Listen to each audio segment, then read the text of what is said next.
Hello, everybody. Hello, everybody, and good evening. Thank you for tuning in. You're here with Marcus C. Williams, and we're going to talk about some stuff that's going on around Rochester and in Rochester, which is the city that I live in, and why I'm running for office. And I'd like to have a conversation with you guys. So talk to me, drop me a comment, and we'll talk about whatever it is that your concern is here locally. Let's make this a good conversation back and forth and share with me your concerns here locally so that we can work to better answers and solutions together. I want to encourage you guys to volunteer on my website or donate. It's Marcus, the number 4, Rochester.com. That's Marcus, the number 4, Rochester.com, because we're working to make this campaign something that'll be not just a campaign, but a movement for the future of our whole city. Because what we need is to restore a government here locally that focuses on our citizens. For too long, our city government has focused on everybody else, especially themselves and their benefactors, not to mention trying to bring people from other parts of the country into our city instead of focusing on our actual citizens. So do what you can. Donate on my website, Marcus, the number 4, Rochester.com, and volunteer. We're going to make this happen, but the only way to make it happen is to make it happen together. Hit the share button, hit the like button. I want to see the hearts and the thumbs up light up all across the screen. Okay? And definitely drop a comment, because every comment you help kicks the algorithm to get it out to more people. And we want to have this conversation tonight with a lot of different people. Drop your comment. Tell me what you're interested in hearing me speak about and any solutions that you'd like to hear come out. Also, just drop an American flag or a smiley face or a thumbs up in the comments, because every comment helps the algorithm. And make sure that you share this on your page and on your friend's page and wherever else you can, in any groups or whatever. And if you're listening on X, make sure you hit the little retweet button. It doesn't cost you a thing, but retweet it and get it out there. We got a comment coming in right now. Let's see. Yvonne. Okay, she says, wish I could stay on. I'm at work. Okay, well, you can catch us live later. Well, you can catch the feed later. But come on anytime. I thank you for commenting and adding to the conversation. So if you have a comment, drop it in the comments. I'll do my best to pop it up and we can talk about it. Over the last couple of days, we've had a number of high-profile incidents, including the unfortunate death of no, she's not. I don't think she's dead yet. I think she might still be alive. But anyway, a young lady was shot through her house, and she was actually just visiting. She was the victim of a heinous shooting gone wrong, which we're seeing happen too much in our city. Now, the tragedy of that and the incident with the young lady was the fact that there was another gentleman that was stabbed because he was the wrong person. He was the wrong individual. We've seen this happen far too often. And for years, I've been saying that the biggest concern in Rochester is not that you're going to get shot or stabbed. It's that you're going to get shot or stabbed by mistake. What a horrible, horrible situation. You know, the mistaken identity or the wrong location or just the complete, I don't know, I don't even know what you call it. Just a complete disregard for public safety is what we're going to say that it is. And this has happened more and more and more. We saw the little boy, the 9-year-old that got shot here when they were trying to rob the store. That was crazy. And this is so sad. The young lady who was, I believe she was 17, and she died from the stray bullet from them shooting her house. Now, this is what, the fourth youth, I believe, this week. You know, we're only on Wednesday that was shot mistakenly. And it's not that it was a mistake, it's that it was callously. Okay, it's callously, and this is what the problem is, because people feel empowered as criminals to do whatever they want because they see that right now there are no real punishments. And that's why I'm fighting so hard, because this is bogus. We deserve better as citizens in our city, but our elected officials refuse to address the fact that crime even exists. And that baffles me. Did you see a press conference on the young lady who was murdered? No, they didn't do a press conference for her and say, oh, well, we're going to start putting criminals in jail. No, there was no comment about that. It's very, very sad, you know. And you read the reports for the young lady. Her family is like, oh, she was so bright, she was so brilliant, she would light up a room and stuff like that. It's tragic. But one thing that I know for a fact, and two things I know for sure, are that I see a lot of people get online and they'll say, oh, our condolences or thoughts and prayers, and then they don't get active locally. You guys, we got to get active locally so that we can put an end to this insanity. It's not going to stop on its own. It's very clear that our city council does not even care about us at all. Because if they did, they'd do something, but they don't want to. But that means that there will be accountability, and that's like a foreign concept, and this is a serious problem. This is one of the big reasons why I'm running, is because the public safety aspect affects everything. So I encourage you, this evening, we're working on raising some money for the campaign to try to push this forward so that we can restore our city. Go on my website real quick, takes less than 2 minutes. You can donate whatever you can. We're working on raising $500 this evening. Please donate $10, $25, $50, 250, whatever you can. You can donate more if you can. You can donate up to $5,000. But we're working hard, and it's going to take a group effort to make this happen. If it does, if let me put it like this. The biggest issue that we face locally in politics is that our local citizens do not stand up for righteousness and the actual problems that are facing us every single day. And it's really sad and disappointing, because we know as citizens that pretty much everybody's issues are largely the same. Crime is a big issue for everyone. Education is a big issue for everyone. Housing is a very, very serious issue we're experiencing in our city. And focusing on economic opportunities and creating those not just for the youth, but also for adults, so that people can get better paying jobs and they can actually maybe go out and buy a home, but that would be too much like right and too much like a direct focus. So as we have this conversation, hit the heart, hit the thumbs up. I see you guys watching. Hit the thumbs up and the like, and definitely drop a comment, even if it's just to say hi in the comments, because every comment helps kick the algorithm to get it out to more people. Be sure to share. And if you're watching on X, make sure you hit the retweet button. It don't cost you a thing to do that. Every little bit helps. Now, as we continue this conversation, we're talking about the incident of the multiple stabbings. Last night, you guys, let me tell you about last night. Last night till the morning, okay? We had about 6 people shot and about 4 people stabbed that we know about. The newspaper, I believe they published 2 or 3 separate stabbings that I read, and this doesn't even go into the calls that you can hear if you listen to the radio calls. But, somebody popped up. Eugene says, hey, Eugene, thank you for commenting. I appreciate that. So overnight, we had a couple of different stabbings that were actually reported. But worse than that, we had like 3 or 4 shootings that were reported, that on the news, not like reported to the police. But if you look at the police blotter and the scanner and stuff like that, we got way more than that.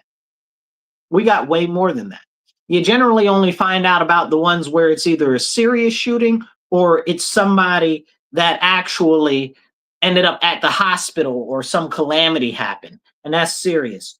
Eugene says, You didn't hear about this? Oh, well, yeah, it's because it's barely covered. There might be one small article or something in the paper, but it's not much of nothing. And they just kind of go on as if it is nothing. And that's very, very tragic, because if we're having the news there, and the news has a lot of news going on in Rochester, but if we're having all of these shootings and stabbings a day, and the news is not even able to keep up with them, and I know some of you guys are like, I don't even know if they try to keep up, but if they are putting out multiple ones a day and it's not being recognized by city council, what are we doing? And these are the questions that we need to start asking. Where is our city council? What are they doing? And the answer is largely, they're not doing anything. They're more self-interested than they are interested about public safety, you, your family, your well-being, your business, and the advancement of our city. And it's absolutely tragic. It's absolutely tragic. And we deserve better.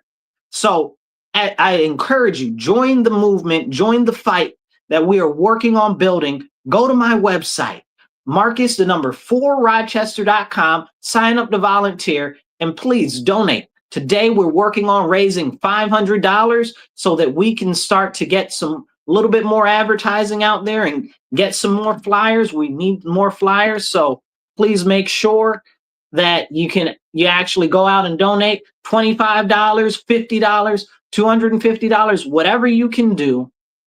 We need to raise more money, because unfortunately, campaigns do not run without funds. And if you look at these people that are on city council now that continue to neglect us, they got deep pockets. They got really deep pockets, but it doesn't mean that we are not able to win. If we as a community unite, we can actually make a real difference and change what is going on right now in our city. But I need your help. I'm not able to do it alone. So please go to my website, donate whatever you can. We're trying to raise $500 today. And if you can donate $250, or if you could donate the whole 500 or more, that would be fantastic. But even if it's only $25, that's awesome. Every little bit helps. And the more people that donate, the more we can do, and the more we can get more people active to address the issues that we have in our community. I look at the crime situation and the complete lack of, I guess you would say, identification of it as probably the biggest issue in our city.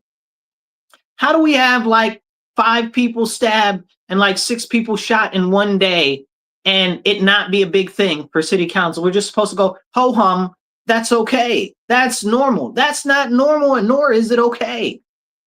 And the biggest concern in relation to that is that it sends the wrong message, because we're not locking up criminals. Criminals just run amok. They do whatever they want. And other people see that, especially the youth.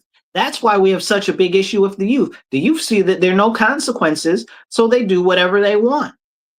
And that's no good. If you guys want to have a conversation about anything going on in Rochester right now, or you'd like to hear some solutions on a certain issue, or you'd like to voice your concerns on a certain issue, drop a comment, let me know, join in this conversation. Let's do this together, because the only way that we're going to make a difference together is if we unite together. So drop a comment, hit the heart button, hit the share button. I see quite a few of you are watching right now. Hit the share and hit the retweet.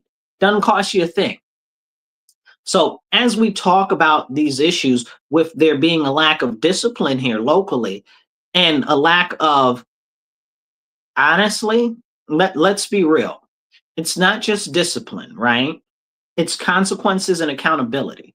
A lot of people run on accountability, but there isn't any accountability.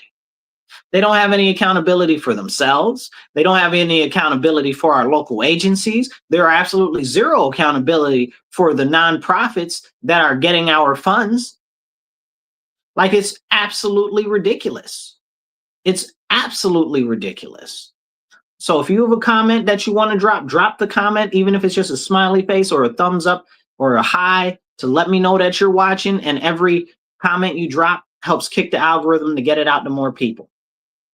Now, as we have this conversation, oh, looks like we got a comment coming in. Let's see. Eugene says, mental health crisis is the open air drug market and decaying infrastructure. Man, that's a lot right there. Let's try to dig into that. We'll start with the first part of the mental health crisis. So there are two aspects to the mental health crisis that I see as being the most serious things that need to be addressed immediately. The number one issue is the fact that they've closed down all of the mental institutions. So we don't have any mental institutions, and we've already seen in our city where there have been a number of people who have had family members that have had tragic interactions with law enforcement because they're not able to care for their mentally imbalanced family members, or those who, I guess you would say, have very serious behavioral issues. But we can't talk about that. And I do believe that the mental health issue and the behavioral health issue are very much so not separated from each other. The behavioral health issue is much more serious than the mental health issue. What happens is, and I'll give you an example with the school system, is they falsely, and I think honestly intentionally, label our children and label the youth with mental health issues when really it's behavioral health issues. Honestly, they need to work on that. And I'm going to say it like it is. I believe that they should bring back spankings. Honestly. Like, are we being serious right now? The lack of discipline in the home is the biggest problem, and that's been brought on by too much of big daddy government telling you that you are not able to discipline your kids. And I know that some of you are going to be like, well, you shouldn't spank your kids. Listen, it's worked for every culture for generations throughout the history of humanity. For you to tell me that now all of a sudden magically spankings don't work anymore, that sounds crazy. And that's neglectful of all of human history. Physical discipline and corporal punishment are a very core integral fact to life as far as humanity goes. Now, here's a real serious issue. It's not just that that's necessary. Like, I share an affinity with people that are like, oh, well, don't beat your kids. I don't agree, but there are other ways of having discipline as well. But we're seeing no discipline. And there's no structure. And the structure is very important to the conversation that we need to have, because there's a lot of lack of structure in a lot of households now, which again has been pushed by the government because big daddy government wants to be in charge of everything. So they've done everything that they can, and now bringing it back specifically to our city, they've done everything that they can to deindustrialize our city, which has taken a lot of manufacturing jobs and a lot of factory jobs out of our city. We used to have places like French's, the mustard people. We used to have many other manufacturing places in our city, in the actual city, but all of those are gone because of the way that the government works. They wanted to deindustrialize the city center so that they can take the jobs out of the city center of the city, largely to disenfranchise the urban populace.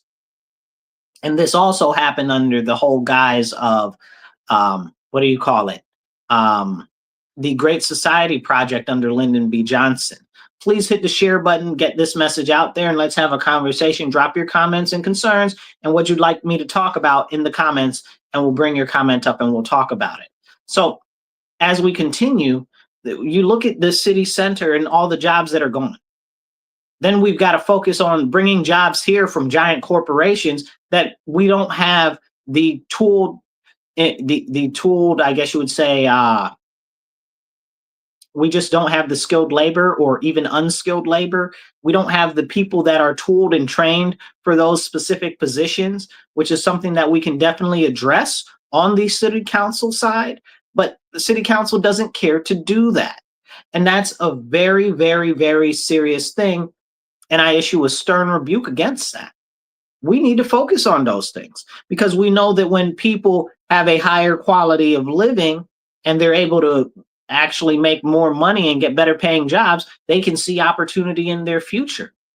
And that leads to lower crime and less crime. But the problem is, in our city, instead of trying to do anything about that, they'd rather push everybody out of the city that makes less than $250,000 a year.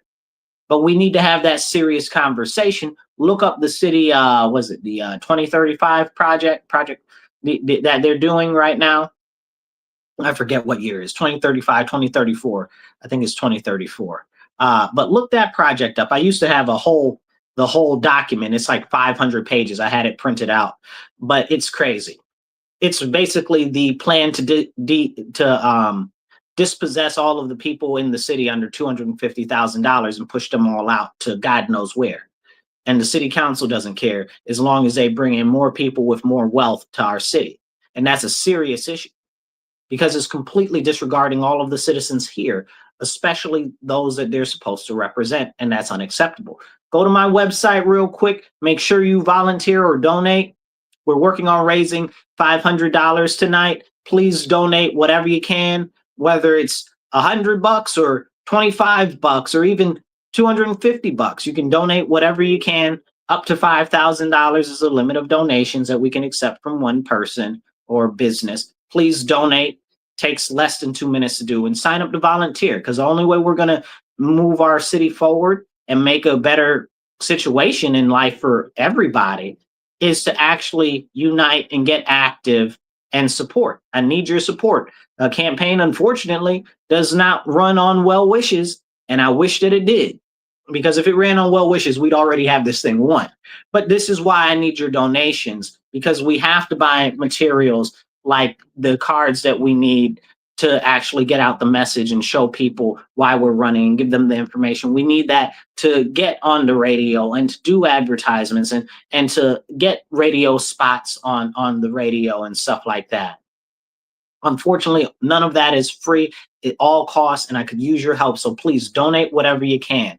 Marcus, the number 4, Rochester.com. Donating takes less than 2 minutes. You can also sign up to volunteer on there. I appreciate you guys. And if you would like to share that you donated, after you donate, drop a comment that says that you donated, and I'll pop it up on the screen and encourage others to match your donation.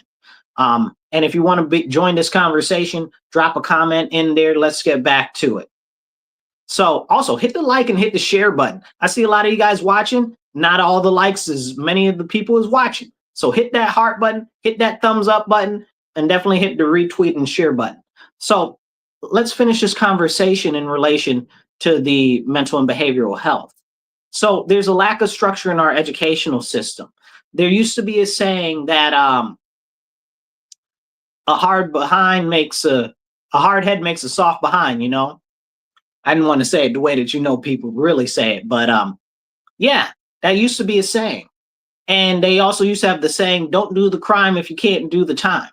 Well, right now, because there's a lack of structure and there's a lack of accountability, we've got people just running around, getting away with everything, and it's impacting every facet of our community. It's impacting public safety, it's impacting businesses, it's impacting education, and we need to have these serious conversations. In the schools, there's no structure. There's more drugs and debauchery in school than there has ever been. They don't even talk about it. The real reason why they want to get rid of cell phones in schools is not so that they'll learn. It's so that the parents and the community will not see the insanity that's going on inside our schools, so that people will not see the violence going on inside our schools, so people will not see the drug use that's going on inside our school. And most assuredly, so people will not see the horrible stuff that the state is trying to push to teach inside our schools. And if we don't have these serious conversations, they're going to completely continue to mislead us.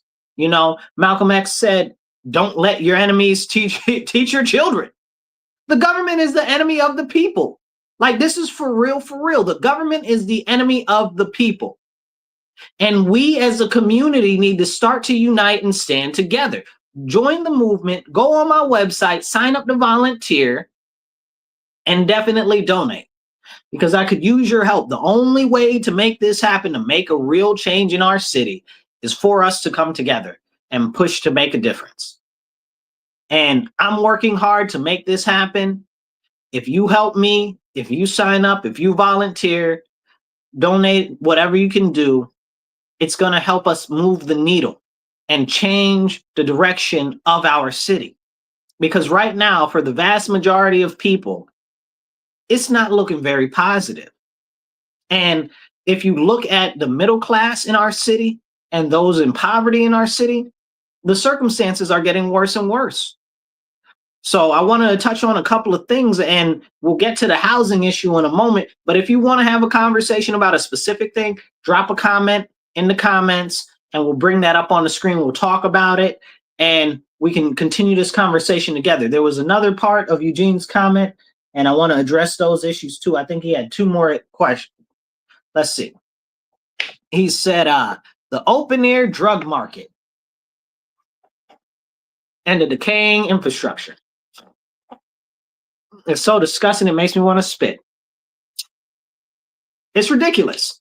It's absolutely ridiculous, the drugs, right? So I'll talk about the drugs and the guns at the same time. So me, I'm a very strong advocate for self-defense. I believe that you should be able to protect yourself. I believe that you should be able to carry wherever you can to make sure that you can protect yourself, because we know right now that the 911 center is extremely overburdened. They're actually hiring. So if you're interested, sign up for the emergency service center. They're hiring, but they're working like 18 hours a day, 16, 18 hours a day, 6 days on end. It's crazy right now. So you're lucky if you get somebody to answer, okay, more or less. Then they have to dispatch somebody by the police. Time the police get there, who knows what could have happened, right? And that's if they answer immediately and if they respond immediately.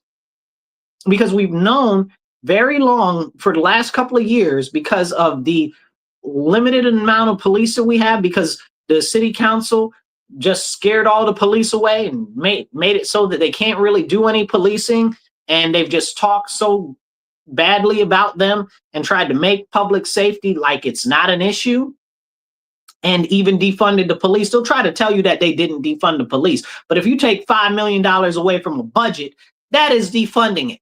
They didn't completely defund it, so that's what they want to say. Oh, well, we didn't defund it, which means that they didn't abolish it. They like to play these language word games, and I'm not with it. Don't play in my face. You know what I'm saying? What they say, don't take a piss and tell me it's raining.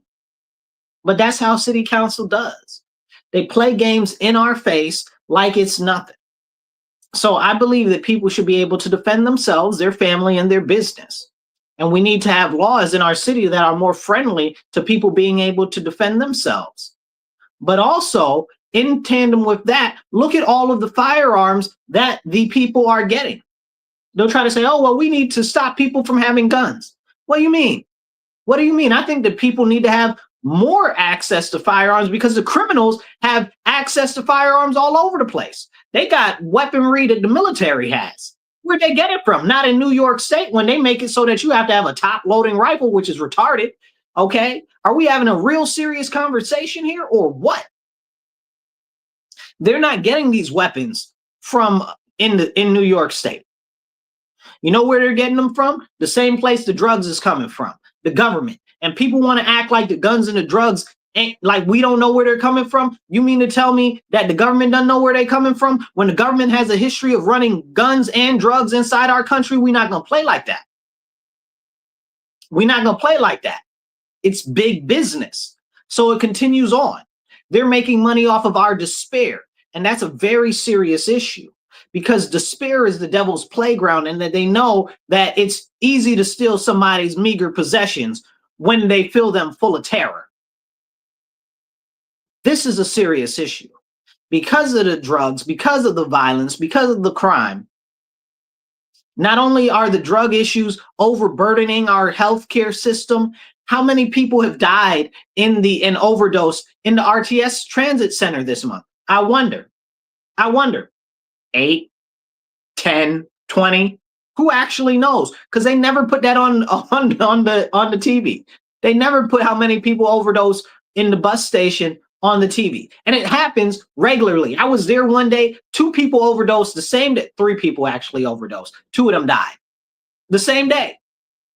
Right? Like, this is something that's happening all the time.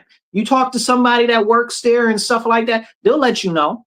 But they don't put it on the TV. How come we're not hearing about this stuff? Because it's the seedy underbelly of our city, which they just try to sweep away like it's not happening. And then we don't see the bigger issues and the bigger things that are going on. You know, they try to tell you that, oh, what does the mayor like to say? Even the governor came here the other day. Crime is down. Who are you lying to? Stop playing in my face. Stop playing in my face as a citizen, and you're supposed to be our representatives.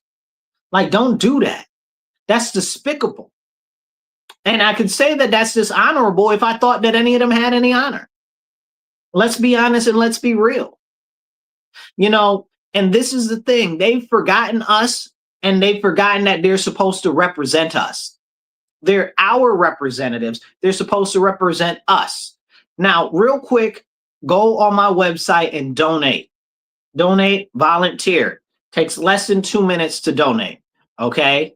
And we're working on raising $500 tonight so that we can get some more materials and do some more advertising. You guys, I need your support. The people that are in these offices right now are well funded and well backed, but whatever you can do, $50, $100, $250, even if it's just 10, or if you can donate 1,000, whatever you can do helps move the needle, because I'm not able to do this alone. I need your help.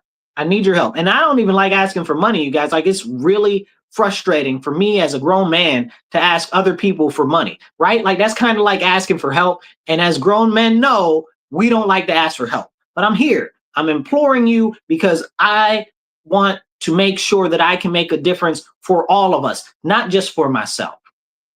So go to my website, Marcus, the number 4rochester.com, donate, join the movement, and let's make a difference together. Drop a comment in the comments, and I'll do my best to pop it up on the screen, become part of the conversation, and let's make this happen together.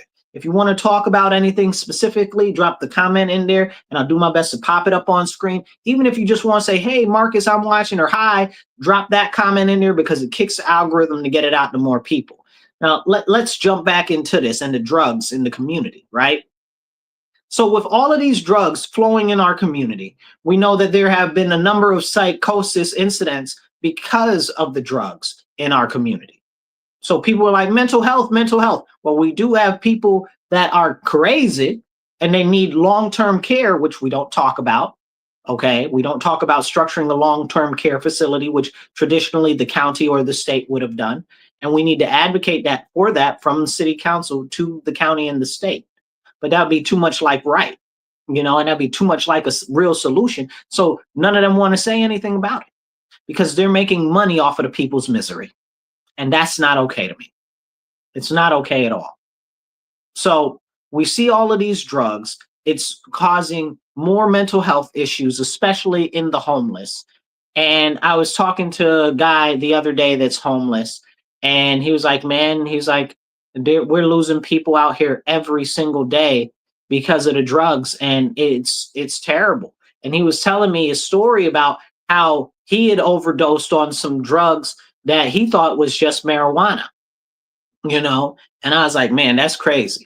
You know, and if you smoke, you know, many people will be like, you can't smoke off of other people because you never know what's in there. But now the stuff that's in there, you know, people don't even know that's in there. And many of these marijuana shops have unregulated marijuana that's many times tainted with things. Okay. Or like the people on the street, and they don't know what's in it. You know, they didn't grow it. So they give it out, and then people end up overdosing and stuff like that. Then you've got all these other newfangled drugs that nobody even really knows what it is. Let's see. Eugene says, let's make it happen. Yes, Eugene, I appreciate you very much. So, yeah, hit the heart button, hit the share. I want to see those hearts and shares. Get them up there and drop a comment in the comments, and we'll make this happen together. So as we continue with this serious conversation, these drugs are out of control. And you mean to tell me that they're not putting people in jail for selling these drugs? You know, and I had a conversation with one of you guys. Like, these people are whacked out. Like, I had a conversation with one of the city council people, and they were like, yeah, well, we don't want to put drug dealers in jail because it'll put a whole bunch of black people in jail. I tell you what I said in my head when I heard them say that, but I think that they pull my video off of the internet if I said what I said in my head.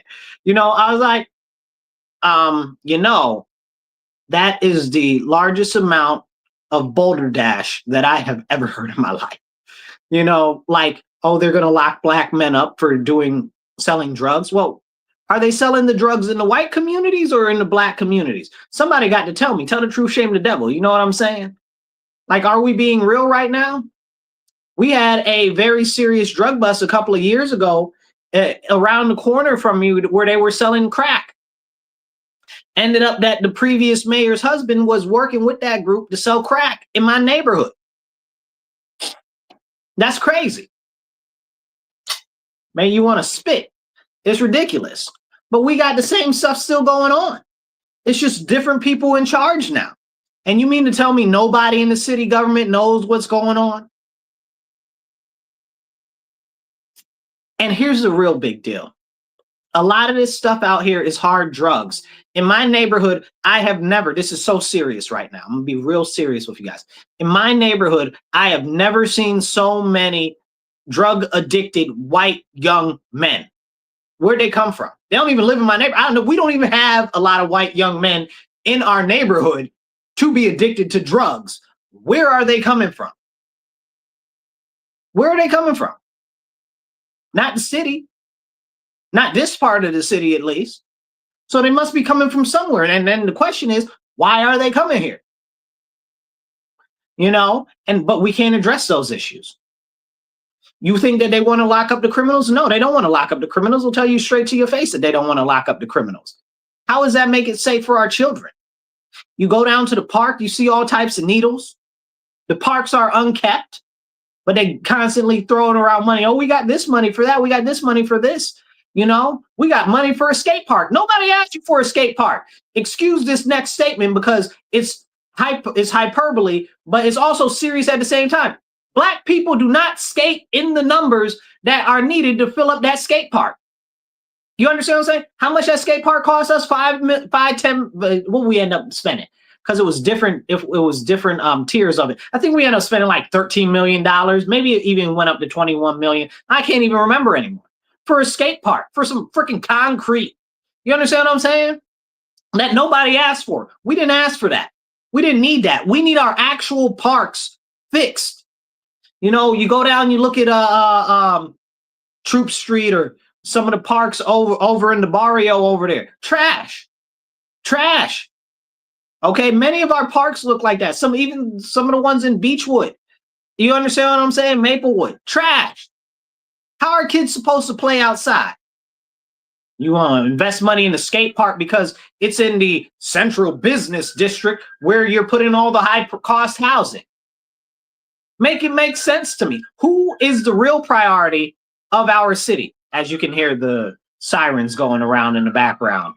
You know what I'm saying? Because this is a common occurrence. It's a common occurrence, far too common. Because there's always something going on. But we need to address these issues, and nobody really wants to address these issues. You guys, make sure that you hit the share button, hit the heart button, and drop a comment in the conversation if you want to talk about a specific thing, or even just say hi. Okay? I'll try to pop your comment up on the screen. But this is serious, and I need your help to fight for our community. So please go to my website. We're working on raising $500 this evening. So donate whatever you can. Marcus, the number 4Rochester.com. And that's it. It's real simple. If we don't join together, we're going to fall apart. And that's that simple. I should put that. That's a tweet. That's a good tweet. I'm going to tweet that. If we don't join together, we're going to fall apart. That's a good tweet. Okay. But it's a fact. It's a fact. That's a serious thing right now. I like that quote. I'm going to put that on a quote. If we don't join together, we're going to fall apart. So it's a serious thing. This is exactly what's happening. Our city is falling apart. Our communities are falling apart. Everything's being ripped asunder because we're not uniting on the serious issues. Like, if the number one issue is crime and public safety, where are the rallies? Where are the people that are willing to protest? If you're tired of this insanity, go on my website and volunteer, because I'm not I'm not with this. I'm going to stand up. I'm going to push back against this. I'm going to demand action as I already do. And I'm going to continue to advocate for our community because nobody else is doing it. Nobody's out here doing it. Why? You know, this is a very serious thing. They're not out there speaking up for us, and they're supposed to be our elected representatives. How dare they? The audacity. And then a number of them are running for re-election. Listen, I ain't even getting into that yet because I still got to address another part of this conversation. Eugene says, nobody asked you for a skate park. Nobody asked for that. Nobody asked for that. Like 5 people? Like who asked for that? Like it's ridiculous. But it's their priorities over the priorities of our citizens. Now, I'm not even going to get into the other ridiculous priorities. Okay, the nonsense and the money that they're spending, because you have to start when you start asking about how much things start costing, you got to start asking where'd the money actually go to. Now we're talking about deteriorating infrastructure, like Eugene had brought up. Deteriorating infrastructure was the last part he had brought up. Okay, and as we talk about that, make sure you drop a comment. We'll bring up a conversation and have a conversation about what you want to talk about and possible solutions that you might be interested in hearing, and how it relates to city council or what city council can do. Make sure you drop the comment. And even if it's just a thumbs up or a hi, I'm listening, do that. Make sure that you hit retweet or share. It doesn't cost you $1 or a penny. Just hit that share button, hit that retweet button, and help get this out to more people. And hit the hearts and the thumbs up. I see a lot of y'all watching, but we need more of them hearts and thumbs up. All right, let's get back to it. The decaying infrastructure. Man, listen here. So disgusting to make you want to spit, man. Listen, it's crazy. Drink water, stay hydrated. In our city, we look at things like the airport. They spent tens of millions of dollars on the airport, renovating the airport, like 3 or 4 times. Like every time I turn on the TV, at least once a year, they're like, we just put $15 million into renovating the airport. For what? What are you renovating? We got less flights now than ever. It looks pretty for nothing. It wasn't looking bad before. Why did you need to put that money in that if that's infrastructure money? Could we not have found a better way to spend that money? Could we not have asked for it to be reallocated to a different infrastructure project?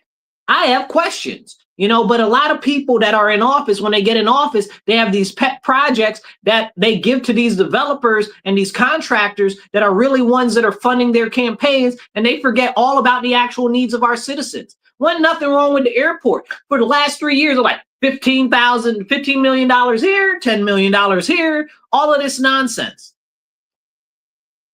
It's disgusting. Makes me want to spit. It's so frustrating.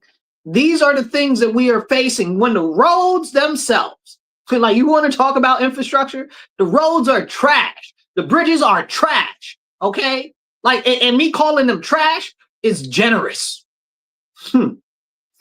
That's generous. Like the bridge not too far from here, like part of it fell on somebody's car, bro.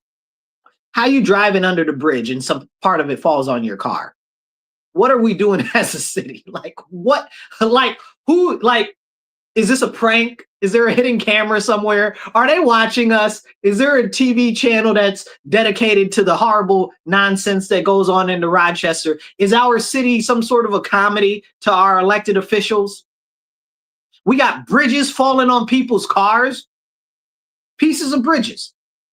You look at the bridges, they're all worn out. They're all decrepit. Okay, they got one that they're fixing up that's not too far from me finally, after it was cracking, looked like it had got hit by a nuclear attack or something. You know, like it's ridiculous. The infrastructure in our city is straight trash. And don't even get me started on the water infrastructure. Let me ask you a question. In your neighborhood, how many of your drains on the curbs actually drain? Let's talk about that.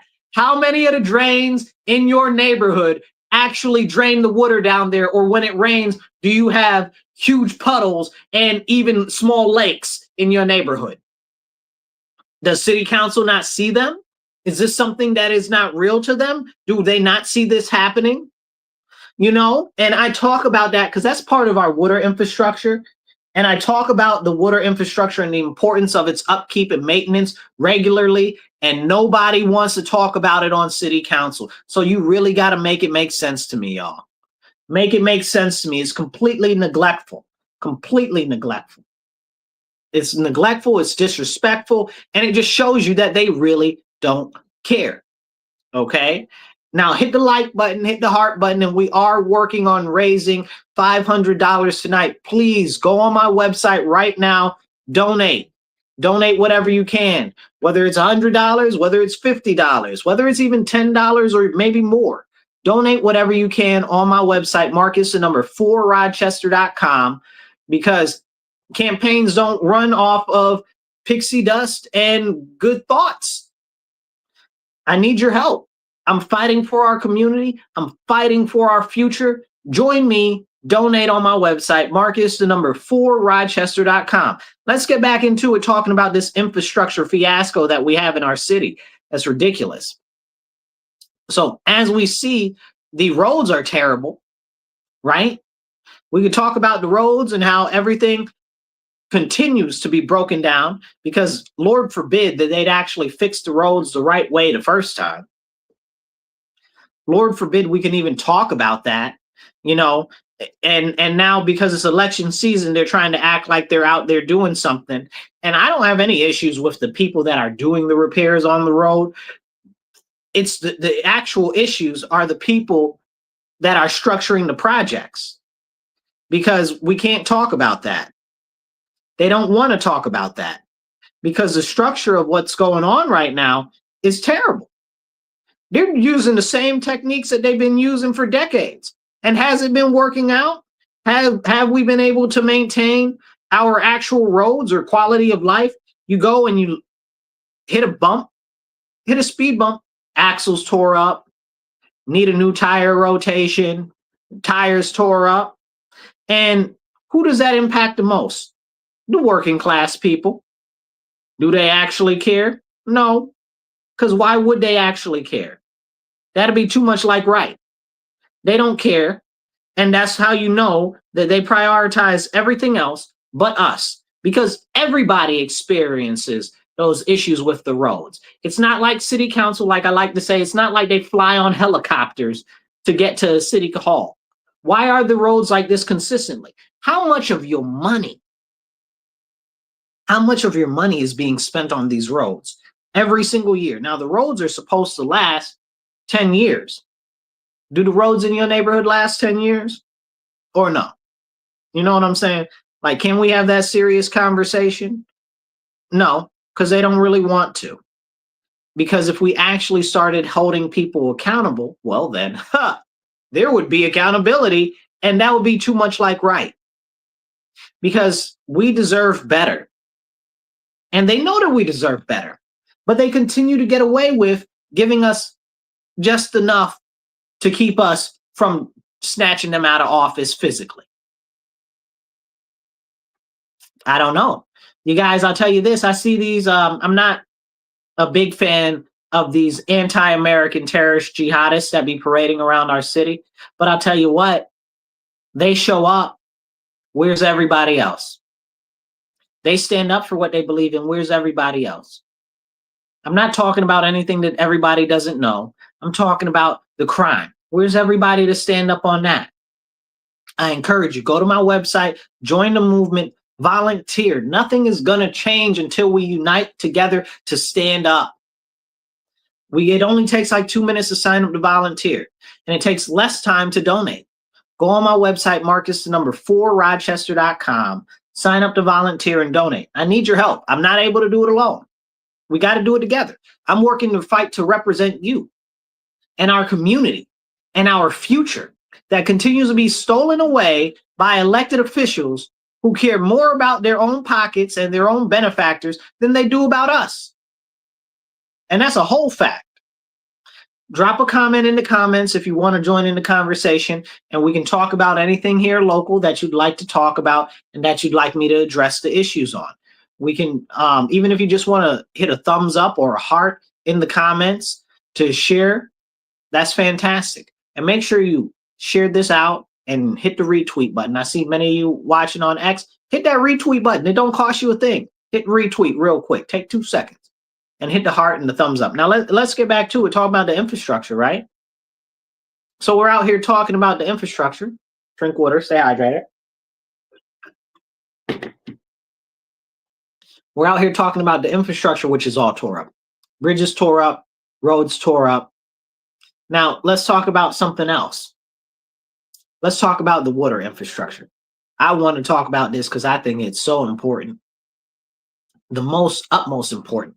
You know, right now, the infrastructure is straight trash for the water.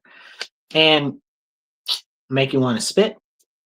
It's so terrible that I am very concerned about the runoff into the lake.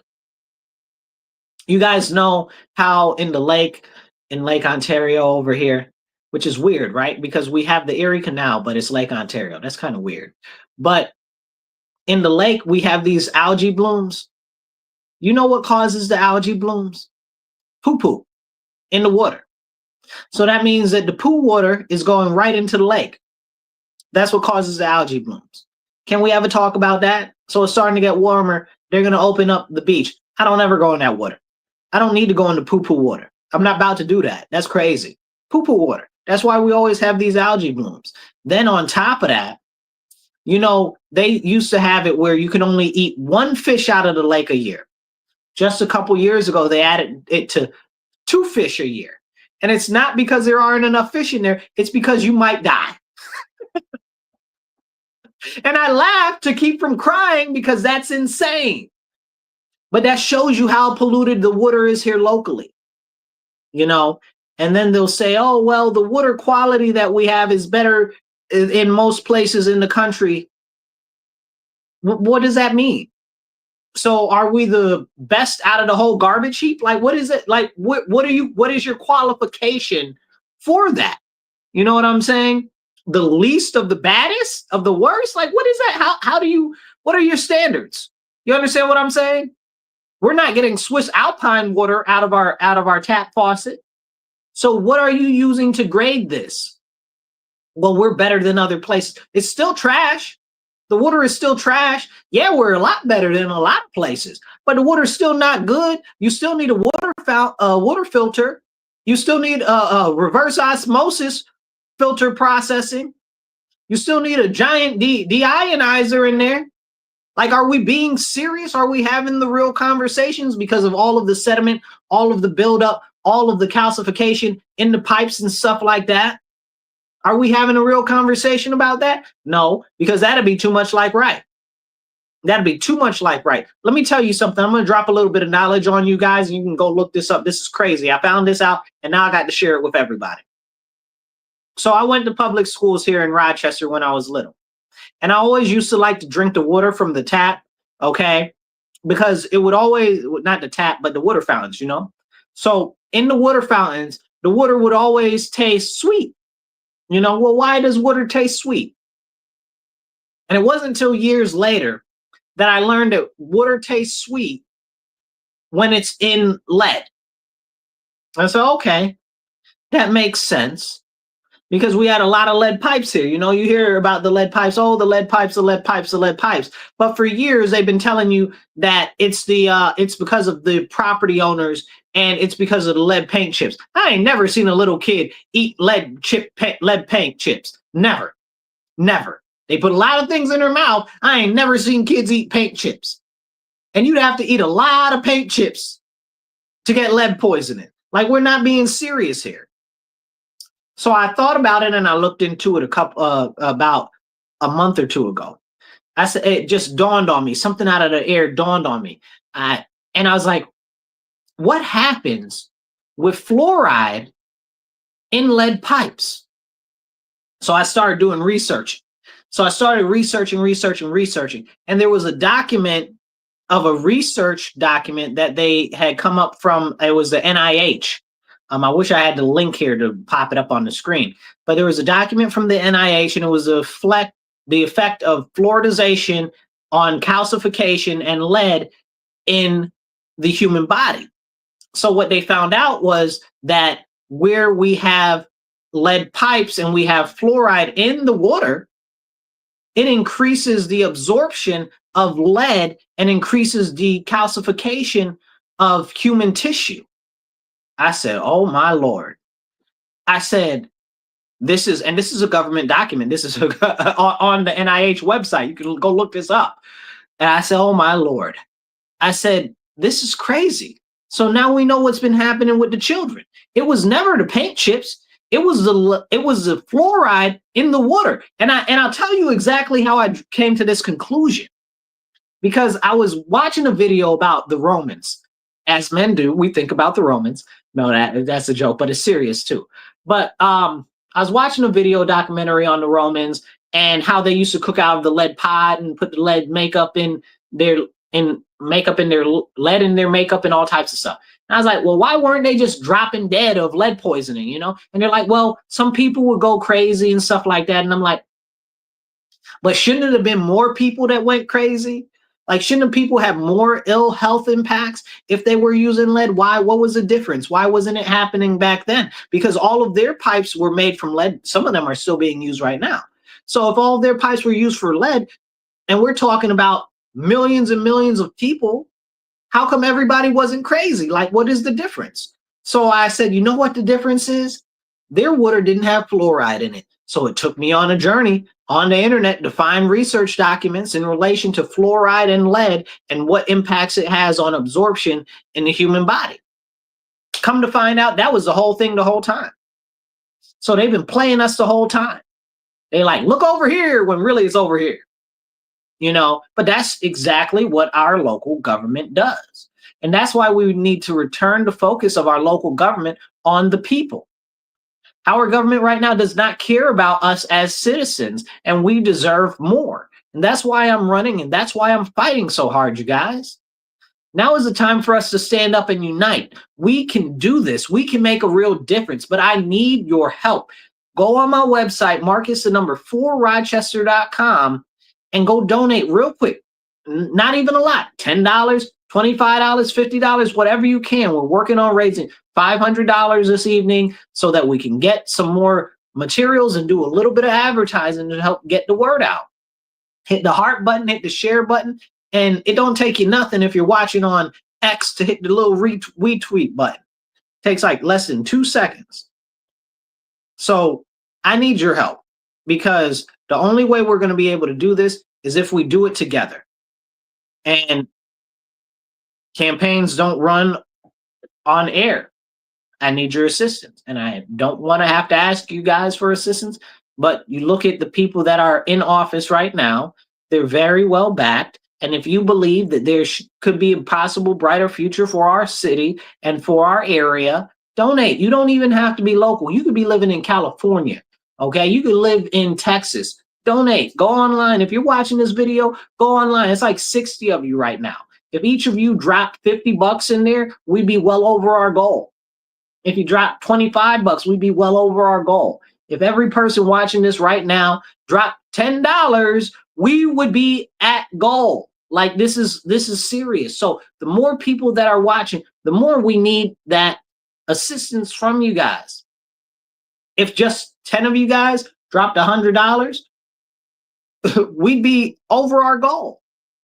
But I need your help. Please go on my website, donate. Takes less than 2 minutes. Marcus4Rochester.com.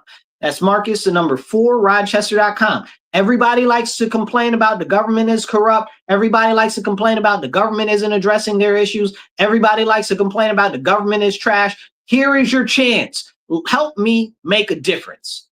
Go on my website, donate whatever you can. Okay. Marcus4Rochester.com. That's Marcus4Rochester.com.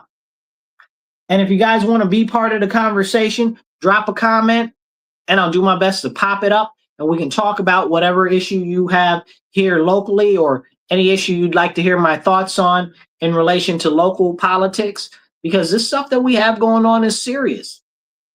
Now, in a second, we're going to get into housing. And man, that is a very serious topic. because I got something to talk about tonight. Ooh, boy, child. So discussing it makes you want to spit. So now, just today, and I hit the share button and drop a comment, even if it's just to say, hey, I'm listening, I love you, whatever, or thumbs up or a smiley face in the comment. Every comment helps kick the algorithm to get it out to more people. So today, the city announced a grand project that they just finished. 53 brand new units well, I think 18 of them were rehabilitated, but it doesn't matter. 53 new units ready to be occupied. And it only costs us 53 million, or was it 57? $57 million. That's amazing. But when you start to listen to it, you start to do some math. Well, excuse me, it was $27 million. $27 million. And you do the math into 53 units, that's $510,000 a unit. You know what I'm saying? 509,000 and some change. But $510,000 per unit. You could buy one of the houses in the nicest neighborhoods in our community. You talking about you made some little ticky-tacky cell boxes and they're $500,000 a unit? Whose face are you playing in? And this is what I'm talking about. Them keep playing in our face. Who did those contracts go to? How many of them contractors is putting money in your pocket? How many of the developers putting money in your pocket? How many of the architecture firms is putting money in your pocket? How in the world you telling me that one of these ticky-tacky boxes that looks like it's so cheap that it could be blown away with a leaf blower, okay? I mean, I'm talking about, it looked like the walls are paper thin. The cabinetry looks like cardboard boxes. And you telling me it's a $500,000 a unit? Stop playing in my face. Let's break that down. If you look at the number of houses in our city, even though the prices are really, really getting inflated right now, you could still buy a ton of houses that are in decent condition, like real livable condition, for $100,000. For $100,000. You can buy 5 houses for what you paid for 1 unit. Like, what's the ridiculousness here? Can we really have that conversation? No, because they just spend our money all type of crazy. Please go on my website, Marcus4Rochester.com. Donate to my campaign, Marcus4Rochester, and do whatever you can, whether it's $10, $25.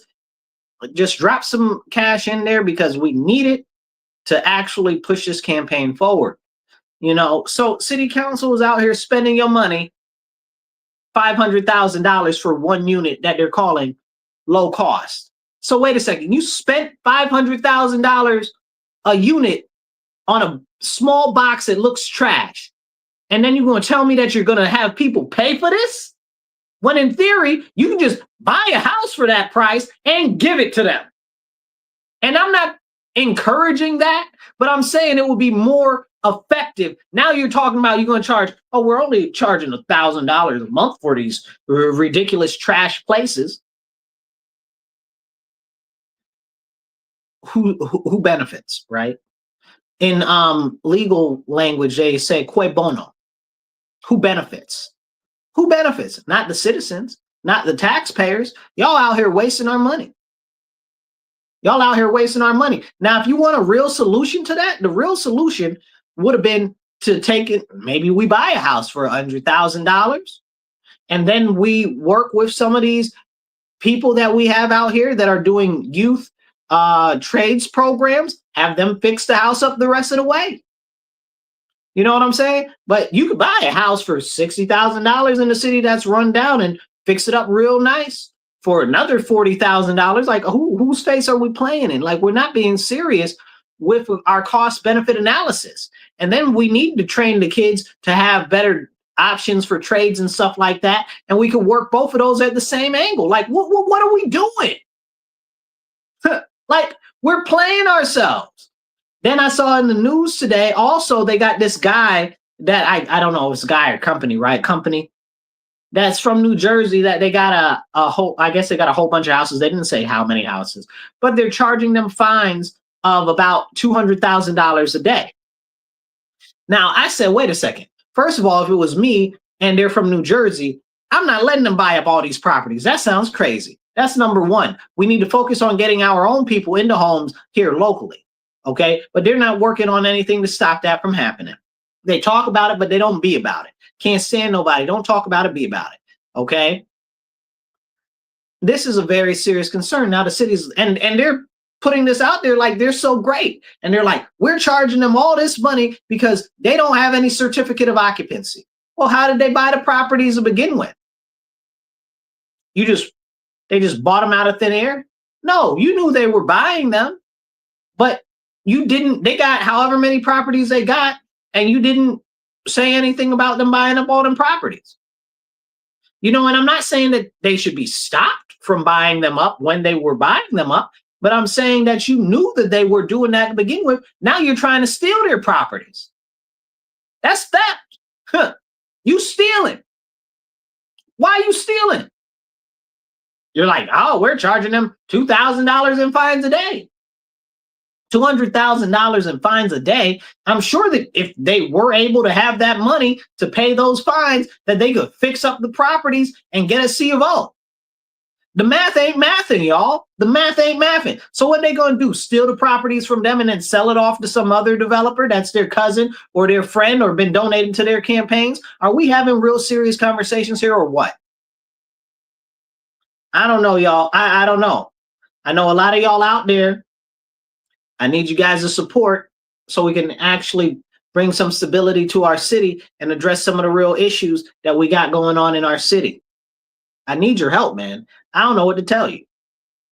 I don't honestly know what to tell you. We need to stand up as a community. I'm not able to do it alone. Go on my website, volunteer, donate. We're working on raising $500 this evening. There's over 60 people watching right now. If each one of you donated $10, we will be above our goal.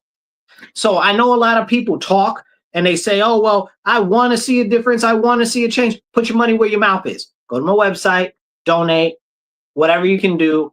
Marcus to number 4rochester.com, because I don't know who you guys think is going to come out the sky and save us. Ain't nobody coming. Here I am fighting for our community. I'm asking you to donate to the campaign. Do what you can. I don't want to have to ask you for money, but I want to make sure that this campaign is successful, that we can actually make a difference. Help me, help us. And you don't have to be local to donate. You can be in Houston and donate. You can be in Milwaukee and donate. You can be in Cincinnati and donate. Wherever you're from, as long as you're in the United States, you can donate. Okay? Go on my website right now, real quick, takes less than 2 minutes, donate. Marcus to number 4rochester.com. Because if you think that anything's going to change without you putting an effort in, it's not going to happen. It's not going to happen. I'm out here doing every single thing that I can to make it happen, but I need your help. I'm not able to do it alone. And I hate to feel like I'm beating a dead horse, but campaigns don't run on well wishes. I appreciate it. I appreciate everybody. Thank you. I see a donation just came in right there. I appreciate that donation. If you're watching right now, I saw it. Thank you for helping us get towards our goal. If you guys do a donation and you want me to encourage other people to match it, please drop a comment in there and I'll definitely let people know, say, hey, we got good people donating, and encourage people to donate. So right now we're at $100. We would like if you guys could match some of that money and get us to 500 this evening. We're really working to make a difference. I don't know what to tell you. If we don't stand up and if we don't make a difference, then nothing's going to change. So as we have this conversation, oh, somebody sent me some information.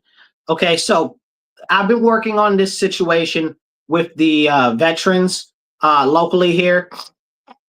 Excuse me, got spit. Because these things just make me fed up so much, so much. I'm working on this thing trying to get a bus stop at the veterans clinic that's on Calkins Road because there's no bus that goes out there, but it is an on-demand bus that you can get from. I guess it's free from RTS. They do that for the veterans, but it's not easy to get it or something. I'm not exactly sure the logistics of it because I know that if you do it on demand a couple of days in advance, they come to your house and they'll pick you up right from there and drop you off. I'm not sure if it's a logistics issue with that or whatever, but people have been voicing that they would like a bus stop there. So I've been inquiring, and I got an email today. So in relation to that, apparently there is a program, and I'm going to read this email to you so you know. Apparently there's a program from Compeer Corps. Oh, I know those people. And that's a veterans program. I've met those people before. They're good people. And they're working with veterans that don't have reliable transportation, and they're able to make appointments with you and then that you can get there. So that's good. They're right on Monroe Avenue, 259 Monroe Avenue, and they do have a phone number. It's 585-313-9274. That's 585-313-9274. So that's a transportation system for our vets that help veterans that don't have reliable transportation. So if you're a vet and you're watching this right now, that's a little bit of additional information that you might not have had. And I hope you can share that information that I'm sharing with you out to more people that are veterans in our community that are having issues with transportation. Oh, that's fantastic that I just got that email in. That's right. All right. And I'll read that again if you didn't catch that. For any veterans that are having issues with transportation here locally, there is a veterans program called Compeer Corp. They're actually helping vets get to different appointments and stuff like that. And it's anywhere in Monroe County. And they're located at 259 Monroe Avenue. And the phone number for them is 585-313-9274. So that's good information. Share that information, get it out. Our vets are important, and we need to make sure that the issues are addressed. So I do a lot of advocacy work, not even being in office. I really do. And I'm really working on everything that I possibly can. I don't get paid for this. Again, I'm not in office. So I advocated in the last budget for city council that the mayor was doing. And I advocated for more resources and funding for tutoring at our local rec centers. Because I'm like, why is there not enough money for tutoring at our rec centers, But that's me because I went to Swan, I went to Boys and Girls Club. They have programs there for different types of assistance if you need tutoring. Like, I just thought that was like a normal thing that all rec centers should have, and apparently not. So I advocated for more funding for that in the mayor's budget, and I had to go back and forth with them people. I should have never had to go back and forth with them people. They're like, oh, well, that's for the school system. No, it's not for the school system, because clearly the school system has failed. Plus, city council keep giving the school system our money, even though they're failing. I got a lot to say on that, and maybe we'll get to that in a moment. But that's one of the things that I've got done locally here, not being in office. Imagine if I had the power of being in office. I'm working to make a difference, but I'm only one man out here on my own, trying to do what I can to save our community and to create opportunity to drive us forward into the future. So I appreciate you guys and your support. Please go online, donate, do what you can. Marcus, the number 4, Rochester.com. We're working to raise $500 tonight. We've got $100 raised. So if you can donate, we've got $110. Somebody just donated $10. So we're at $110 this evening. We're working on raising $500 this evening. So please donate, do whatever you can. Marcus, the number 4, Rochester.com. Takes less than 2 minutes to donate. And help me help our community and fight to make a difference. So I advocated for this money for the tutoring at actual rec centers. Now, another thing that I've been pushing for the last couple of years is the downtown YMCA, okay, which is supposed to be the Young Men's Christian Association, which they're not. It got anything to do with Christianity anymore, and I got a lot to say about it, okay? Because I'm a very stalwart Christian. I do my best to uphold all the standards, but like everybody, you know, I am a sinner and I'm working on myself. But I don't like how far that they've fallen from what they're supposed to represent. However, they had this building downtown that is a beautiful building, swimming pools, or running places, exercise, all of that downtown, right downtown. And I said for years, I've been advocating for the city to buy it because it would make a great spot for us to actually have a rec center for everybody right downtown. And I've been advocating for adult recreation centers, and this is something that we don't have. Why do we not have adult recreation centers? Explain it to me like I'm 5. Like, it's very clear that adults need recreation centers too. You know, like sometimes you'll see private companies have them for the elderly, but regular grown adults need rec centers. Okay, and that could be a dual service. It could be for the youth and for the adults. It just got bought by the Rochester Regional Health for like $2.4 million. You mean the city couldn't have done that and made it for all the people in the community? Like, are you serious? Like, we could have done that and we could have got sponsorships for it, so then it wouldn't have cost us that much. You know how the Auditorium Center is now in partnership with West Hair Auto. So now whenever they talk about the Auditorium Center, they're like West Hair Auto Auditorium. You know what I'm saying? Like, we could have done that and got a sponsor for it. Like, why couldn't we do that? But now, all as per usual, the what do you call them? The hospitals are buying up all the property. So disgusting, make you want to spit. But it's good ideas like this that keep falling on deaf ears. I've submitted suggestions to them on paper. I've sent them emails. I've talked to them in city council about this, and now it's getting bought for $2.4 million. We just sold one of the what do you call them things? What do you call it? Parking lots, not a parking lot, parking garage. There we go. We just sold one of the parking garages. You don't have that money? Where'd that money go? Oh, you sold it to the U of R and they ain't really pay you the money. Where the money? Must be the money. The money got to be there somewhere, right? The money just flew away magically. It's gone all of a sudden. You had the money. U of R just bought those garages, which we shouldn't have sold the garages to begin with. But that's more of a serious conversation. Why are you out here selling the garages? U of R didn't buy them for no reason, because you sold them off cheap. You know what I'm saying? Like, they're out here playing in our face. They sold 2 garages, 2 of them. Like, they're making poor financial decisions for our future. Like, this is our taxpayer property. Like, are they serious? And then they charge you to get in there like an arm and a leg. Don't even get me started on that. But what are we doing? Look, you guys, I'm working to fight forward for our community. Go online, go on my website, donate. I'm not able to do this alone. I need your help. Donate whatever you can, whether it's $10 or $100. We're working on raising $500 this evening. We are at $110 right now.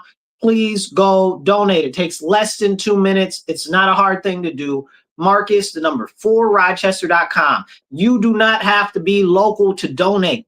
If you are encouraged or empowered by what I'm talking about, and you just support me as being me, go to my website, Marcus, the number 4 Rochester.com, and donate whatever you can. Okay, we're at $110 right now. We're working on raising $500 this evening. So please go donate. And if you guys want to join the conversation, want me to talk about a specific topic, drop a comment and whatever you want me to talk about, and I'll talk about it, and I even give solutions on many of the things that I have solutions for. Let's get back into it. Go donate. All right, and make sure you hit the share button. I see a lot of you guys watching, but not a lot of thumbs up and not a lot of hearts. So hit them heart buttons, hit the share buttons, and drop a comment, even if it's just to say hi. So let's have this conversation together. Now, these are a number of different projects. Like I said, like we should have bought the YMCA downtown and made it into a rec center for everybody in the community, especially adults, because adults need something to do, especially young adults, like basketball courts. All of this stuff is inside there. What are we retarded or something? Like, why wouldn't we do that? Like, it's right there. It's like, duh, right? Like, so, but it's these very easy, simple, evident things that are not being processed by the city. But they're good with selling away property for $1, you know, and then they don't charge any of the buildings downtown that are that are millions of dollars buildings. They just reauthorize that they don't get charged tax. Now, hold up. What do you mean that the people that are buying these buildings and own these buildings downtown that are worth millions of dollars aren't paying into the tax part of our city? But if you're a small property owner, you got to pay taxes.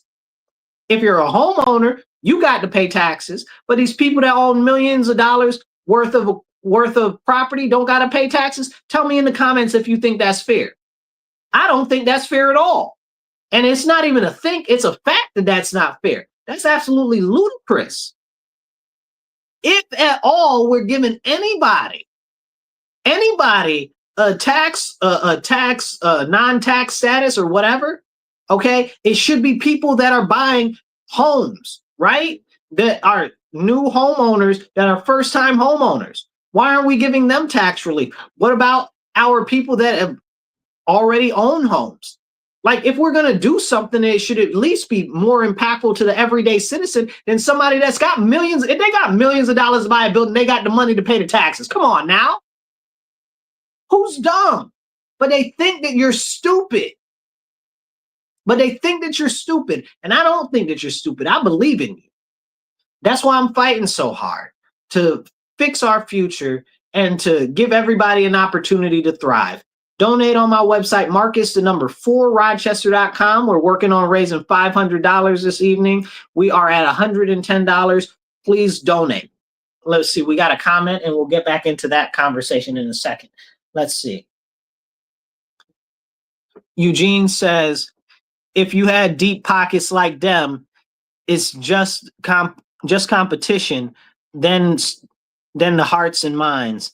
Idea, project versus project. Yeah, so, but this is part of the issue, right? Like, these people, many of them are donating to these campaigns. So they're basically paying these people to get their way in government. And at the same time that they're getting their way in government, you as a citizen are losing and you're getting charged more. If you guys are in Rochester and your assessment just went up, let me know in the comments, because this is ridiculous. So your assessment goes up, so then they're like, oh, well, we raised the we lowered the taxes, but we raised the assessment, so we lowered your taxes. You sound dumb. You stupid. You running game on me. Don't run game on me. It's ridiculous that they think that we don't understand what's going on. But that's the way that they treat you. They treat you like some sort of a child who doesn't know what's going on or who can't understand very basic concepts. And this is a problem because we see this happen more and more and more and more. But they won't talk about it. And it's crazy. You know what it's like? It's like chocolate rations from 1984. If you haven't read the book 1984, I encourage you to go read it before they take it out of print or start changing stuff in it. There's this one part in 1984, it's by George Orwell, and it was talking about chocolate rations and Big Brother. So Big Brother had lowered the chocolate rations to 30 grams a week, right? And the news was like, Big Brother is lowering the chocolate rations to 30 grams of chocolate a week. And then the next week, the news came on the TV and said, Big Brother is raising the chocolate rations to 20 grams a week. Well, wait, hold on. Pause. Time out. Wait a second. How did you raise it to 20 grams a week when you already lowered it to 30 grams a week? That means that you lowered it again. You're just playing with the mind of the people. And that's what happens on city council. They playing in your face. You're not about to tell me that you dropped something to 30 and then you raised it to 20. You know, like you might not be able to count that good, but you know that 20 is less than 30. You know, but this is what they do on city council. They play in your face and they tell you that it's good for you. And I'm not with it at all. Please go on my website, donate whatever you can do. $10, $50, $100, whatever you can do. You don't even have to be local to donate, but I need your help. Marcus, the number 4, Rochester.com. That's Marcus, the number 4, Rochester.com. Right now, we're working on raising $500 this evening. Right now, we are at 110. So please go donate. It only takes less than 2 minutes. Okay. Let's see. We got a comment that's not popping up on the screen. What's it says? Somebody says, I'm gonna try to pull this up and see if I can pull it up this way. Let's see. It says says that they're willing to help and volunteer, that they just signed up to volunteer. All right. Thank you very much for signing up to volunteer. I appreciate that. Let's see. We got another comment. Lisa says, make it make sense. Don't bamboozle the people. But that's what they're doing. They're bamboozling us. They're acting a raw riot fool, and they're trying to tell us that the truth is not what we see before our eyes. They're like, it's like the like, what was that movie? The with Dorothy, that was the first one, right? Yeah. It was like in The Wizard of Oz, where they were like, do not pay attention to the man behind the curtain. Do not pay attention to the man behind the curtain. And that's what they're like. They're like, even though you see it with your eyes, don't believe it. Don't believe what's going on. They do this with the crime all the time. The crime is crazy. The overdoses are out of control. We can't even talk about the overdoses, you know, and they don't want to talk about that. But it's important that we talk about the overdoses, but they don't want to talk about the overdoses because if they ignore it, it's not real. The same thing with the crime. If they ignore it, it's not real. So they won't even talk about it. City council won't even talk about the crime that we are facing every single day. Y'all got to make it make sense to me.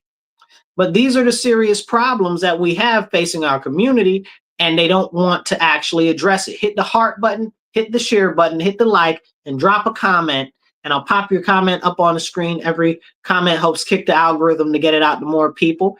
I see a lot of you guys watching. Just hit the retweet button. It don't cost you nothing. Hit the retweet button right now. Take 2 seconds. Retweet.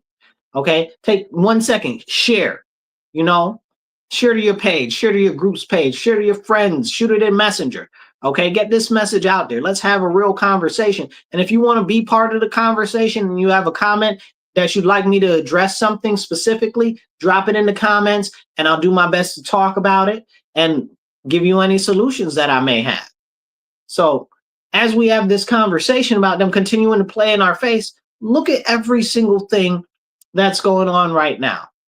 The housing, they played in our face with that, what was it, $27 million for 53 units, which is $510,000 a unit. They outside their rabbit mind and they talk about, we're going to make it into affordable housing. No, you're not, you liar. Okay, more government subsidies. Okay, stop playing. Because at $510,000, that's bought and paid for. Okay? That's bought and paid for at $510,000. Don't play in my face. And that's the taxes for years. Stop playing. Stop playing. Ain't no way. This is a serious issue. Then we got the whole issue with the potholes, right? We're putting a new extra team because, you know, it's pothole season. Wait, stop, pause. Time out. It's pothole season. This was said by the mayor's office, okay? It's pothole season, right? And this isn't a slam on the mayor, right? But this is talking about the things that we see every single day that they don't actually want to address. It's pothole season, so we're trying to add another pothole team. Okay, cool, that's cool. But I don't want you to fix the potholes. I want you to fix the whole freaking road. Don't just fill the potholes with some tar. Like, that's crazy to me. Like, tar technology is ancient. The people in the Stone Age had it.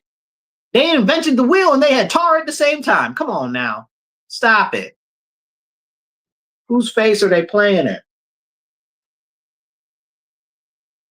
Drink water, stay hydrated. but they keep playing in our face, and it's so disgusting. It makes me want to spit. It's terrible, you guys. It's absolutely terrible. But these are our elected officials, and this is why we must unite and come together. Because we should not be having to deal with this. I see you made a comment, at least I'm gonna pop it up in a second. We should not be having to deal with this. This is crazy, but that's why I need your help. We gotta unite together. Please go on my website, sign up to volunteer or donate. Please donate. We're working on raising $500 today. Please donate. We need the money so that we can actually get more literature and stuff like that, so we can actually get it out to the public. We're fighting right now to get on an independent line. So if you want to volunteer to help us collect signatures, this is what our signature petitions look like. Okay, it says independent line, and we're calling it the Community First line. Okay, so if you want to help collect signatures from your neighbors around the area that you're in, go on my website, volunteer. I need your help, even if it's just to make phone calls. I need your help. This campaign isn't going to just magically materialize and all happen all at once. I need your help. It's up to you. If you want to make a difference, if you want to see a difference in our future, you got to join the movement. Go to my website, Marcus, the number 4 Rochester, and volunteer. Okay, and donate. Let's see. Lisa says, people want affordable housing, not relying on government supported housing. But that's what it is. It's all about government supported housing right now, because they want you to be in debt to the government. They want you to rely, as I say all the time, they want you to rely on big daddy government. We talked about that a little earlier. That's what they want. They want to be in control of every aspect of your life. And I'm going to tell you this right now. Do not trust anybody that tells you that we need community banking or basic income. Do not trust them. Do not trust them. Do not trust them. They are full of trash. Okay? Anybody that promotes community banking is a loon.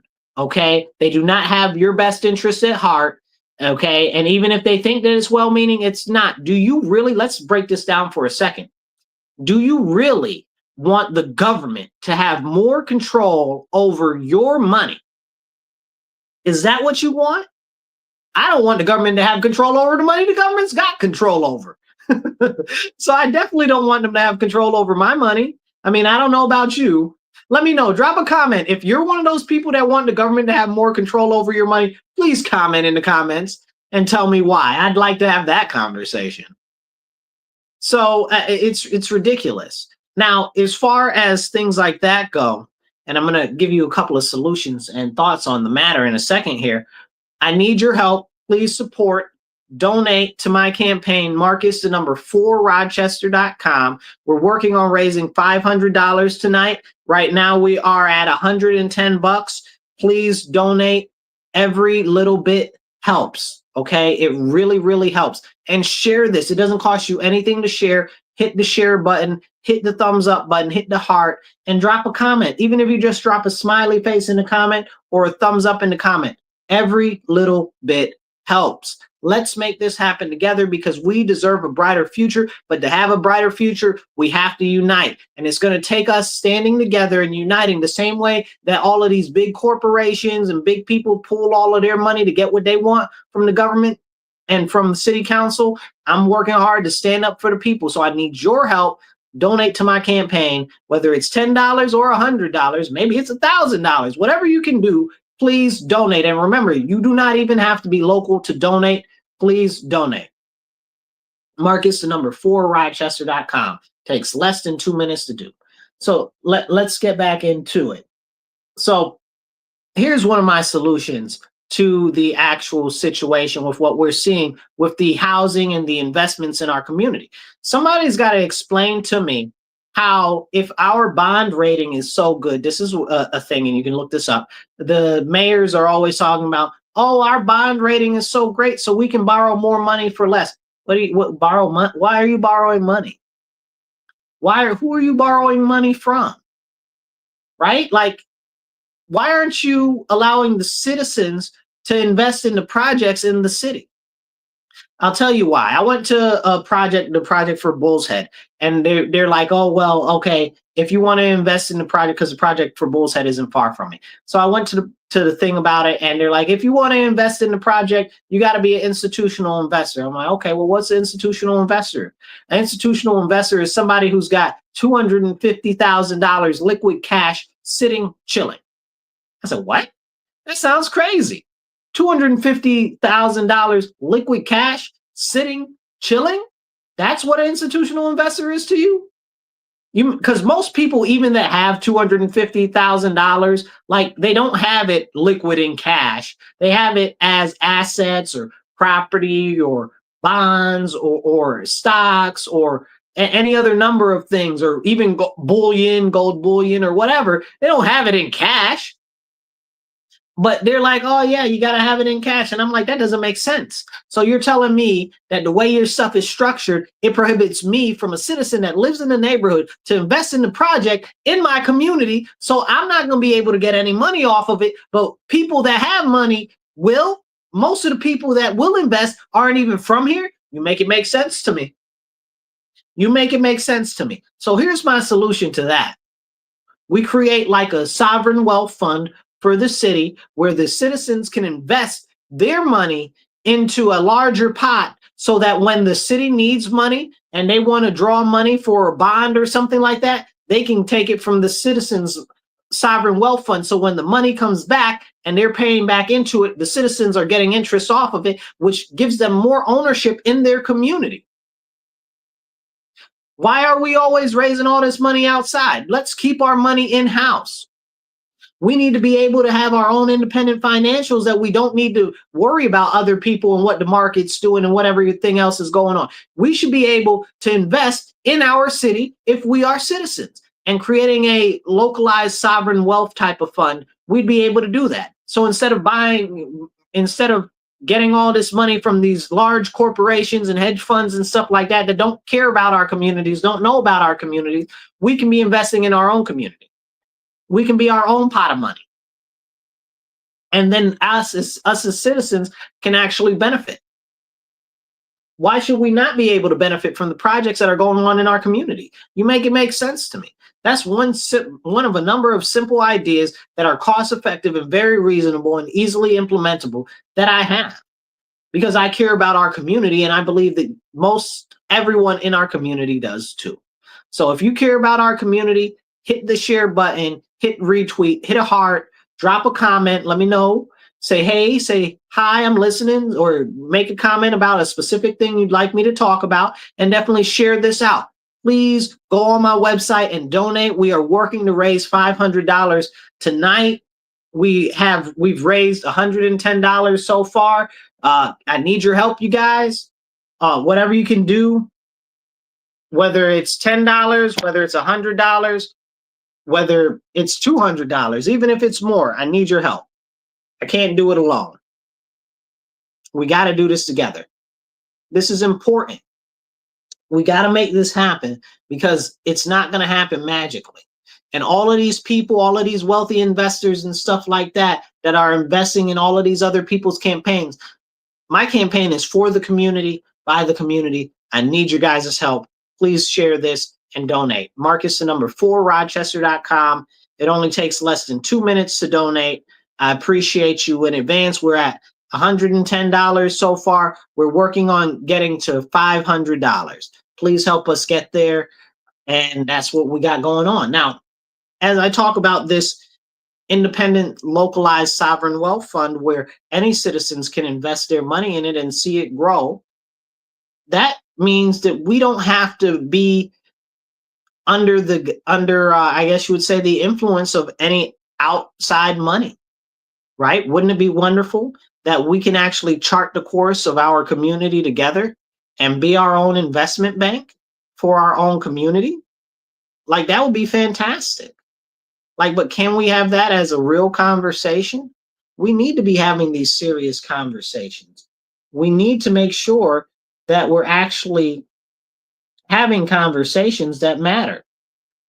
If we don't have these conversations, nobody's going to have these conversations.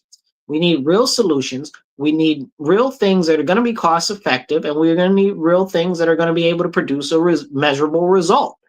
And that's one of the big issues that we have right now. We got a lot of money flowing through our city. We got a ton of nonprofits, and nobody knows where any of the money's going. All of the results are nowhere to be found. We got 50 different nonprofits working on homelessness, getting millions of dollars every year from the city, from the state, from the county, and we don't see any. Homelessness is getting worse.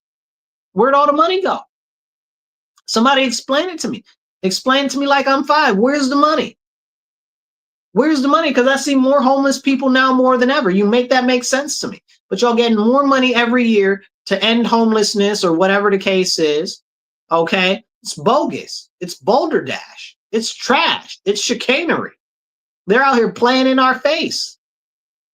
And then you have it through so many pass-through organizations that if it even gets to the people that are actually doing the work, by the time it gets down there, it's trickles. It's trickles. And then Lord forbid, after it goes through them, then it's got to actually get to the homeless people. And by then it's next to nothing. You know, they say less than 10 cents of every dollar that gets invested in nonprofits actually ends up at the projects that they're supposed to work on. So if it's an educational project, less than 10%, you know, for most cases. And that's crazy to me.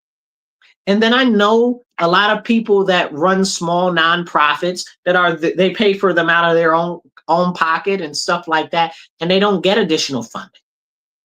I know religious organizations and stuff that do that, they don't get any funding, but they're actually doing the work. But all these other nonprofits are getting the money.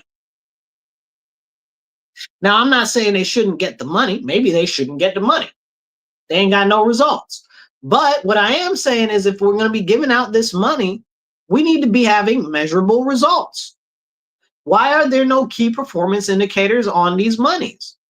These are serious conversations we need to have. And it's so disgusting to me that this is something that continues in our city, draining our wealth away, draining our taxpayer dollars away, that it makes me want to spit. It's so disgusting to me. It's so frustrating, you guys. It's so frustrating. Drink water, stay hydrated.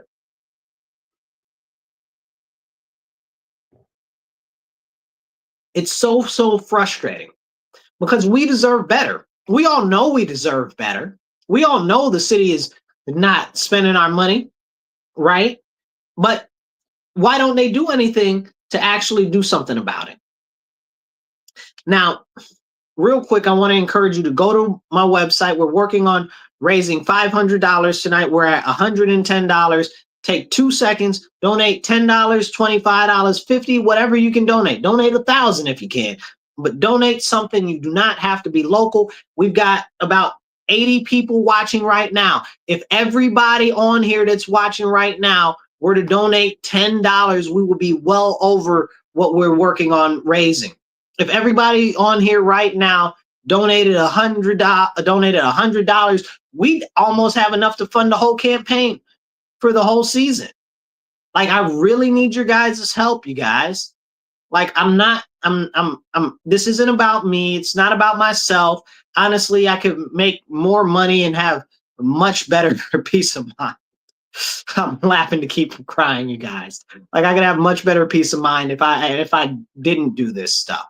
But it's my heart. The Lord just pushes me in the direction to do it. And sometimes it gets frustrating. Sometimes it's hard and it's difficult, but I persevere through. So I thank everybody that give their well wishes and everything. But you guys, I need your assistance to make this happen. Please donate on my website, Marcus4Rochester.com. You do not have to be local to donate. Now, let's get back into it. We're at $110 of our $500 goal for tonight. Please go donate. Okay. So as we have this serious conversation about the money that's being spent in our community and not knowing where it's going, look at the schools. Every single year that the school has an audit, they fail the audit. Where's the money? Money's being stolen. Is that what's going on? The money's being stolen, isn't it? Because the money's just missing, tens of millions of dollars. And people be like, oh no, it's not missing, it's accounting errors. Excuse me? You miss accounting for tens of millions of dollars? You getting double billed for tens of millions of dollars and don't nobody know nothing? Where that money? Shouldn't you be trying to claw back that money if it's a poor accounting situation? Or no? It's despicable. It makes you want to spit. It's despicable. But this is what they do to us. And then nobody can answer, where's the money? They don't know. And you figure, okay, well, maybe it's accounting, right? Maybe it's an accounting error and they're trying to work on modernizing stuff. But every single year it's accounting issues. Every single year. The school district hasn't passed an audit in, I don't know, as long as I've been alive. You know? I mean, and I'm relatively young, but I mean, we're talking about since before I graduated from high school, when I was in elementary school, they ain't never passed an audit. Never. What's going on? And we're not even talking about a local audit. They don't even really do local audits. Where's the city council's oversight? Why isn't the city council doing actual line item audits? That should be open to the public. The books from the school district should be open to the public. Maybe I'm saying too much right now. Maybe somebody ain't gonna like me saying that. But the school district books should be open to the public. I should be able to go online right now and see where every dollar is being spent. Why am I not able to see that? That's taxpayer money. What are you trying to hide? Why should I have to file a FOIL, Freedom of Information Act? Why should I have to file a FOIL in order to get that information? And then you don't even want to give out that information when somebody files a FOIA request.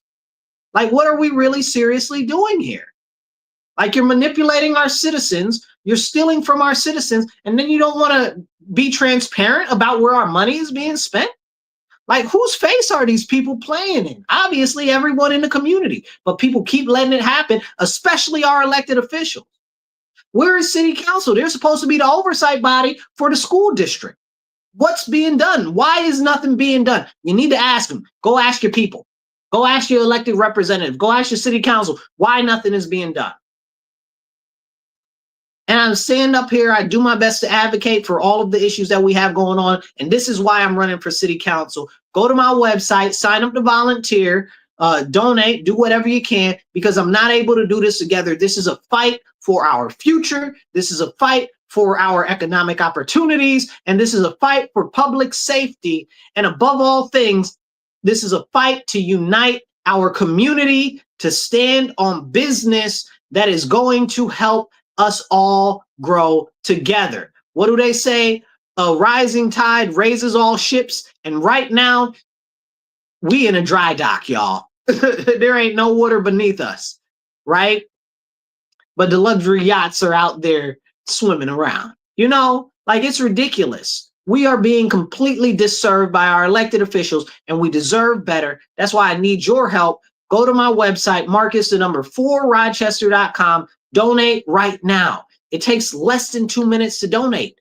And volunteer. I need volunteers too. We can do this. We can make this happen, but we got to do it together. We have to unite together. So sign up, volunteer, donate. We're working on raising $500 tonight. Right now, we are at $110. Please donate. Do what you can. It's important. The only way for us to get out from under the oppression and horrible, repressive tyrants, honestly, the tyrants that we have in office right now, is to get better people in there. And that's why I'm running. People that are sincere, and I mean it, because that's why I'm running. Because I'm trying to use nice words, but I got a lot of thoughts on exactly what they are. Okay, these tyrannical overlords that are oppressive and doing everything that they can to steal away the little bit of money that we have in our city that is going for taxes and stuff like that. Like, I got a lot to say on it. I don't want to go into it the way that I really, really, really feel. You know what I'm saying? Like how you say, let me tell you how I really feel. Well, frankly, I'm not happy. It's chicanery because they stealing the money. That's what chicanery is. It's defrauding people. Essentially, chicanery is defrauding somebody for the means of financial gain. That's what they're doing. Okay, it's nonsense what's going on in our local government right now, and we deserve better. Like, it doesn't make no sense what's being done to us. And what's worse is they've forgotten us as citizens. They are our elected representatives. They're supposed to represent you. They're supposed to represent me. But clearly we don't matter to them. But you matter to me. And that's why I fight. I fight for you. I fight for our youth. I fight for our future, a future where everyone in our community can thrive, because I believe in Rochester and I believe that we deserve better. You matter to me, but it's clear that none of us matter to our elected officials. Nobody on city council. They don't care, because if they cared, they'd actually be pushing to make a difference. And many of them on city council are too scared of the people in Albany and the people in New York City that run the state assembly and the state senate, that they refuse to say anything about the horrible laws that are coming out of the state. But they're supposed to be our advocates. They're supposed to advocate to the state and to the county about the issues that we have in our city. Okay? But they're not advocating for us. They're not standing up and saying, hey, we need to put some of these criminals in jail. They're not saying that. They're not saying, hey, some of these laws are pretty bad and they're hurting us. They're not saying any of that. But they should be, but they're not. Why? Because we are not their priority, even though we should be. And that is a hard truth for many people to swallow, but we can see it very actively from the priorities that they make. Because if we were to talk about one small priority that's really a huge priority that affects everybody, it will be public safety. And they'll tell you everything about public safety except actually putting criminals in jail. You know, I mean, sometimes I'm like, well, shoot, maybe I should go out and do crime, because apparently crime pays and nobody gets punished for it. Now, I'm not going to do that. But occasionally that thought runs past my mind when I see people just stealing stuff out of the store when I'm in the store shopping. So if that thought runs past my mind, how much more so somebody that's more amped to do something like that? This is what happens when there are no repercussions in our community. So one of my solutions to that is I believe that we need to start setting up precincts like they have in New York City, and we need to start putting people in jail in the city. We got one jail downtown. That's not enough, okay? Because we need more juvenile detention centers and stuff like that. I believe that the city should try to separate itself as much from the state government as possible. If we need to become our own county and hire our own sheriff and start arresting people in the city that are committing the crimes that are in the city, that's what we need to do. Whatever we need to do to move forward, because what's happening with the laws on the state, what's happening in our county, it's not good for our city. It's not good for our citizens. It's not good for our students. It's not good for our families. It's not good for our businesses. And it's not good for us as individuals. And we deserve better. And I'm going to do everything to fight for us as a community, for you, to represent you, because I believe in you. I believe in our future, and we deserve better, but we're not going to get better until we demand better from our elected officials. And that's why I'm running. So do what you can. Go on my website. I need your help. Donate. Tonight, we're working on raising $500. We are currently at $110. Please go donate.